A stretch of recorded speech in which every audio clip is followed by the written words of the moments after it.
inisial DCA menjadi sorotan. Apakah menjadi penghalang Anies Baswedan menjadi calon gubernur DKI Jakarta periode kedua, atau ini hanya sebuah kambing hitam saja? Apa yang disampaikan Faisal Assegaf di Al Jazeera Signature Restaurant menjadi debatable. Bagaimana menurut kalian? Menurut analisis saya,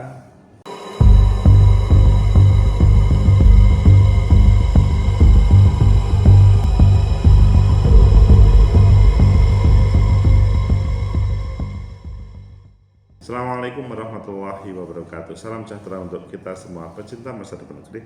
Tegakkan kebenaran, lawan ketidakadilan. Di 17 Agustus yang akan datang, semua simbol kemerdekaan akan muncul. Pada tanggal 10 kemarin, kita mendengarkan Partai Keadilan Sejahtera sudah memberikan informasi atau public release bahwa akan meninggalkan Mas Anies Baswedan. Hal ini membuat orang-orang DKI Jakarta marah. Ini kok dijigal?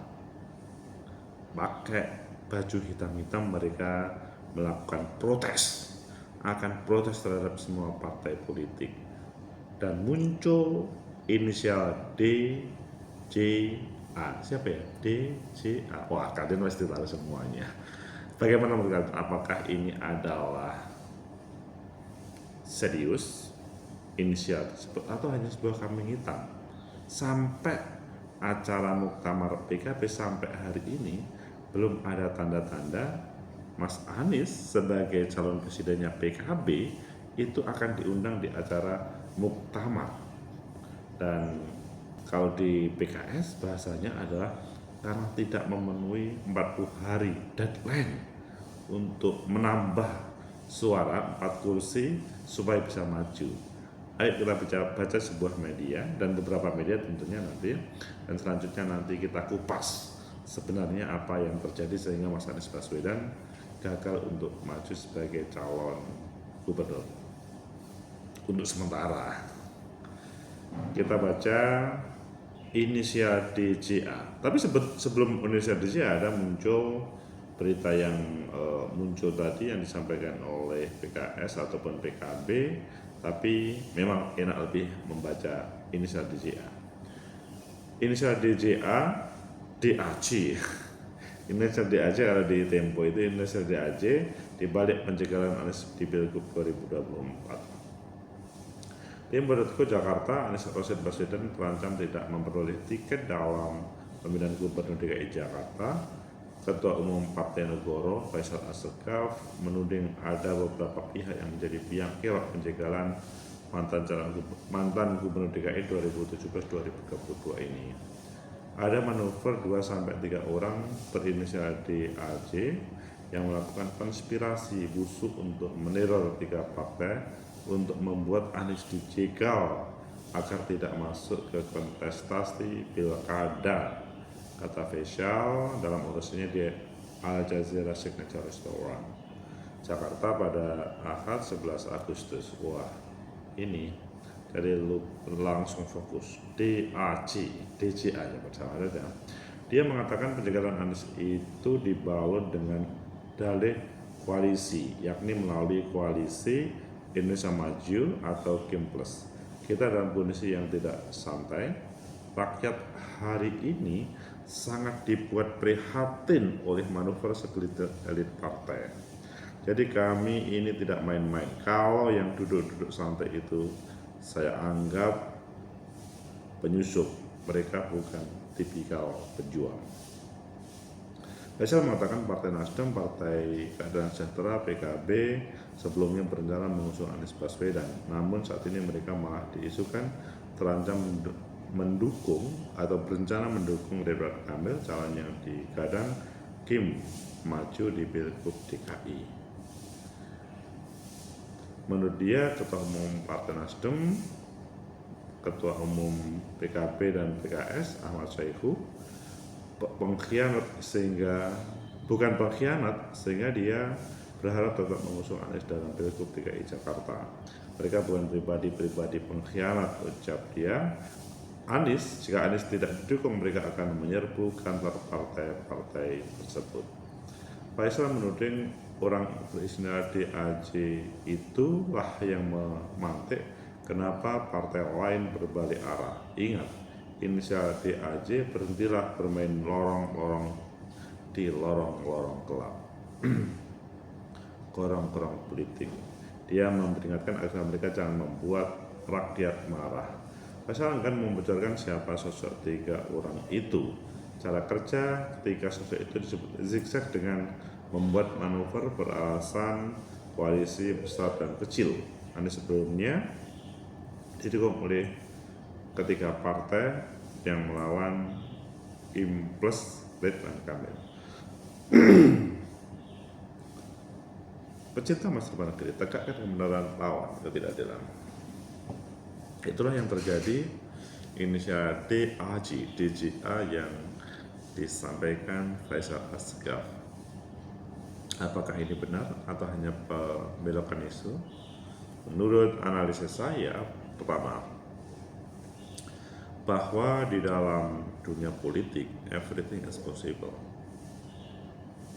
Bisa saja seseorang bisa maju, bisa menjadi tidak maju. Tetapi kalau maju itu karena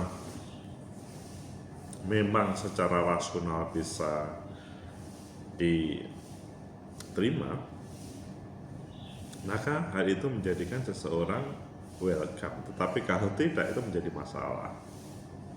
Apalagi dalam bahasanya dijegal, dalam bahasa kasarnya dijegal untuk maju.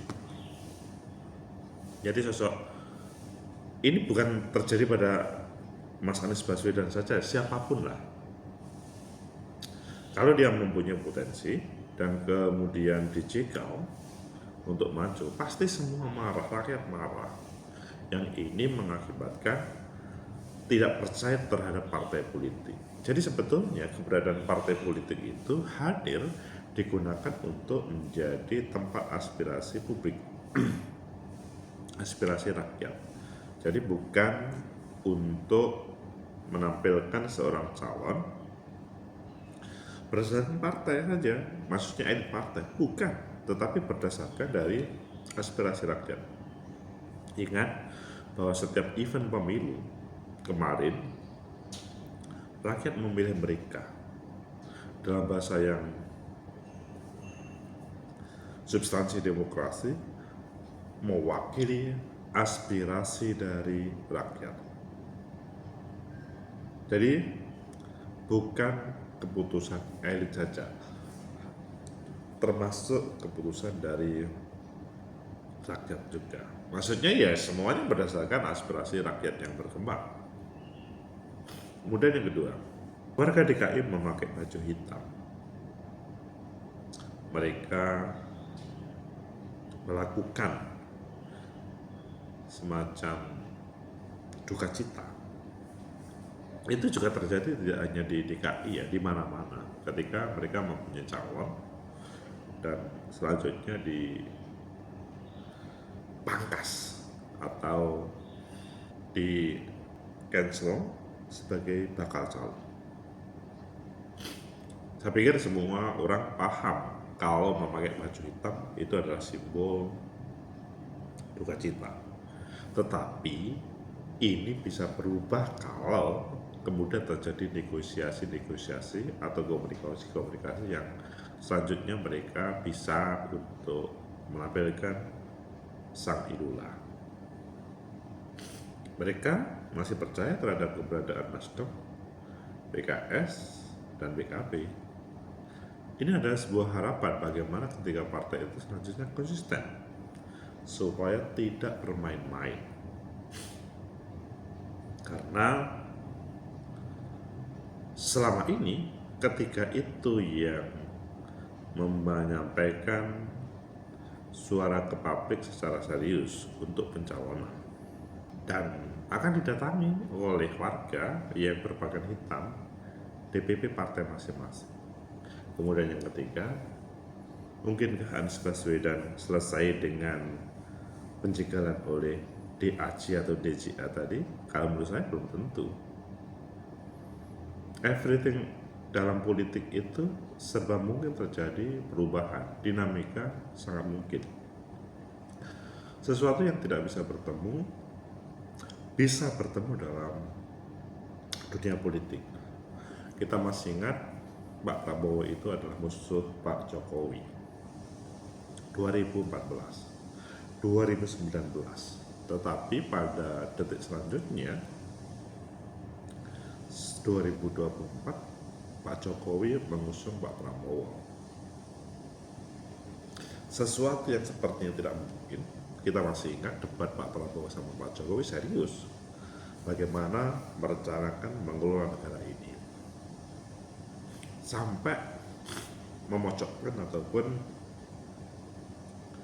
ya menjadikan kita semuanya terbelalak terhadap debat itu. Tapi akhirnya juga bisa bersatu. Hal ini seandainya misalkan Nasdem, PKS, PKB yang selama ini mendukung dan kemudian ada yang berkhianat menjadi tak mendukung, sangat mungkin koalisi dengan partai lain itu terjadi berkat sebuah komunikasi yang bisa dilakukan oleh pihak-pihak yang bisa mendukungnya. Sangat mungkin PD Perjuangan selanjutnya bersama-sama. Intinya adalah ketidakberesan atau niat jahat seseorang atau partai politik akan dilawan oleh sekelompok partai politik lain yang kemudian melihat itu adalah niat jahat. Karena kalau dalam gambaran saya, akan lebih baik seseorang itu dikalahkan dalam proses politik, dalam proses election, bukan dalam proses pencalonan. Meskipun pencalonan wajib berdasarkan undang-undang, apakah 15% atau 25% atau 50%, itu tergantung pada di mana seseorang itu maju. Tetapi bahwa kalau sudah ada kejelasan dari DPP partai untuk mengusung dan kemudian ada koalisi yang membuat koalisi tersebut berhamburan, maka menurut saya ini yang tidak baik. Inisial DAC, tudingan yang inisial itu, saya pikir ini sebuah pembelajaran ya. Kehidupan itu tidak hanya pada Pilgub DKI saja. Berpolitik itu tidak hanya mengelola bagaimana pilkada di DKI bisa berjalan, tetapi untuk seluruhnya. Sehingga kalau ada yang bermain-main, maka akan ada balasan oleh lawan politik yang tentunya sama atau lebih parah, lebih membahayakan dalam proses politik selanjutnya. Sehingga kalau menurut saya,